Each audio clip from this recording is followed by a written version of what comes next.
And now, please welcome Dr. Jill Biden.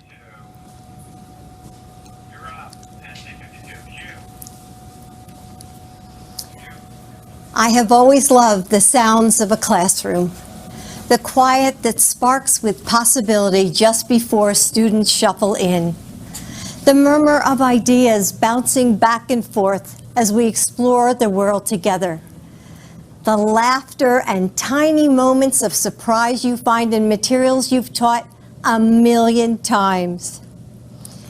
When I taught English here at Brandywine High School, I would spend my summer preparing for the school year about to start, filled with anticipation.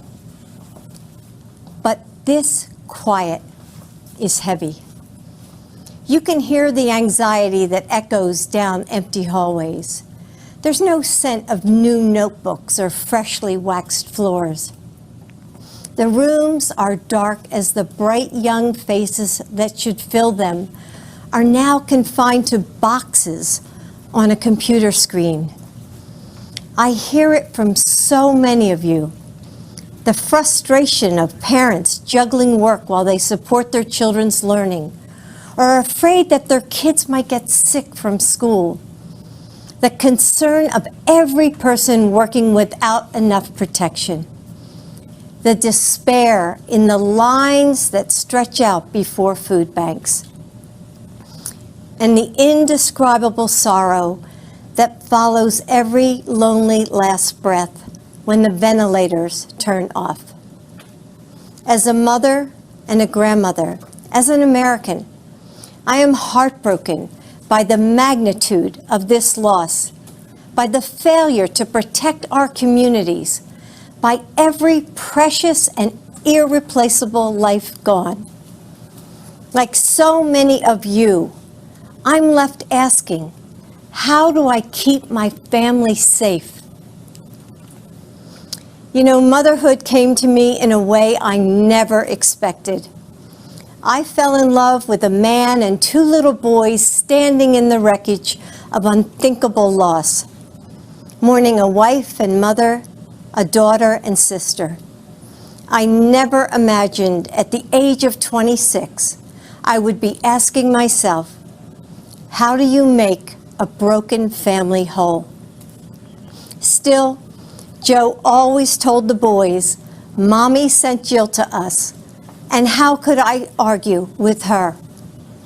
And so we figured it out together in those big moments that would go by too fast, Thanksgivings and state championships, birthdays and weddings, in the mundane ones that we didn't even know were shaping our lives.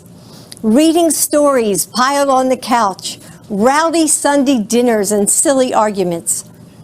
Listening to the faint sounds of laughter that would float downstairs as Joe put the kids to bed every night, while I studied for grad school or graded papers under the pale yellow kitchen lamp, the dinner dishes waiting in the sink.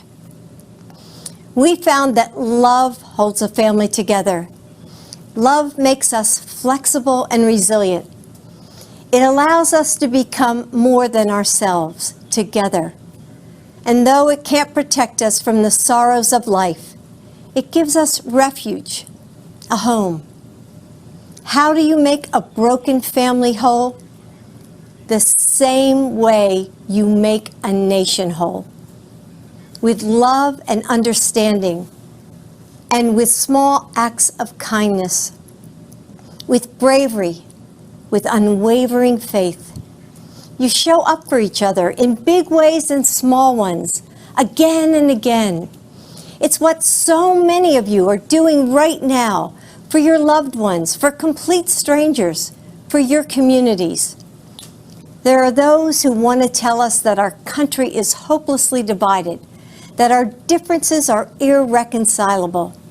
But that's not what I've seen over these last few months. We're coming together and holding on to each other.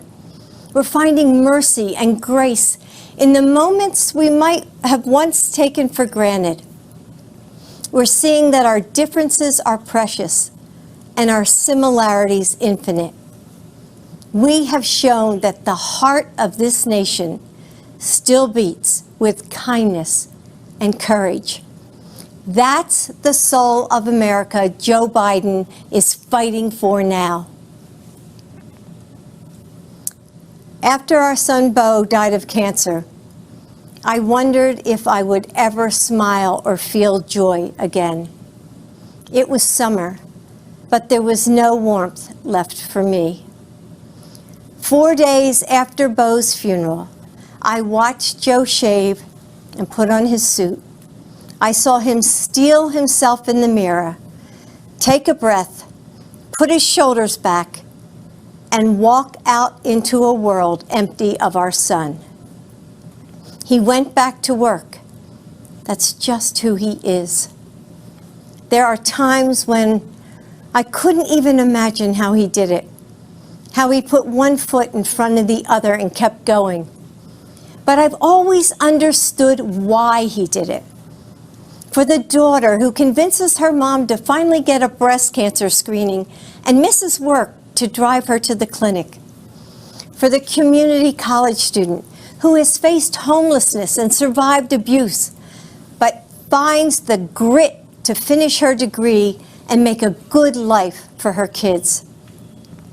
For the little boy whose mom is serving as a Marine in Iraq, who puts on a brave face in his video call and doesn't complain when the only thing he wants for his birthday is to be with her.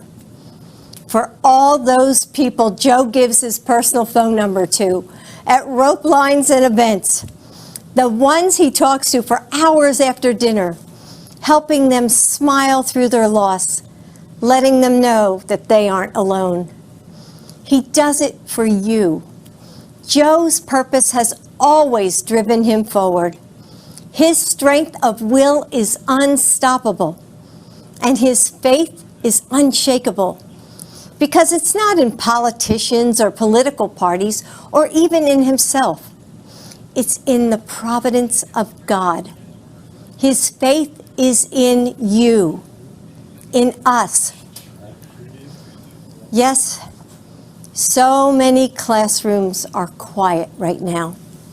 The playgrounds are still. But if you listen closely, you can hear the sparks of change in the air. Across this country, educators, parents, first responders, Americans of all walks of life are putting their shoulders back, fighting for each other. We haven't given up. We just need leadership worthy of our nation, worthy of you, honest leadership to bring us back together, to recover from this pandemic and prepare for whatever else is next. Leadership to reimagine what our nation will be. That's Joe. He and Kamala will work as hard as you do every day to make this nation better. And if I have the honor of serving as your First Lady, I will too. And with Joe as president, these classrooms will ring out with laughter and possibility once again. The burdens we carry are heavy, and we need someone with strong shoulders. I know that if we entrust this nation to Joe, he will do for your family what he did for ours. Bring us together and make us whole. Carry us forward in our time of need. Keep the promise of America for all of us. Great job. God, I love it. How are you? Hey, everyone. I'm Jill Biden's husband. As you heard tonight, excuse me, you can see why she's the love of my life, the rock of our family. She never gives herself much credit.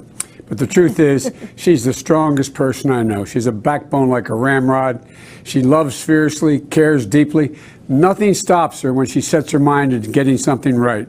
And you know, for all of you out there across the country, just think of your favorite educator who gave you the confidence to believe in yourself. That's the kind of First Lady lady, this Jill Biden will be. Thanks for watching, and if you haven't already, please consider subscribing to our channel. And while you're at it, please leave us a comment. Thank you for watching.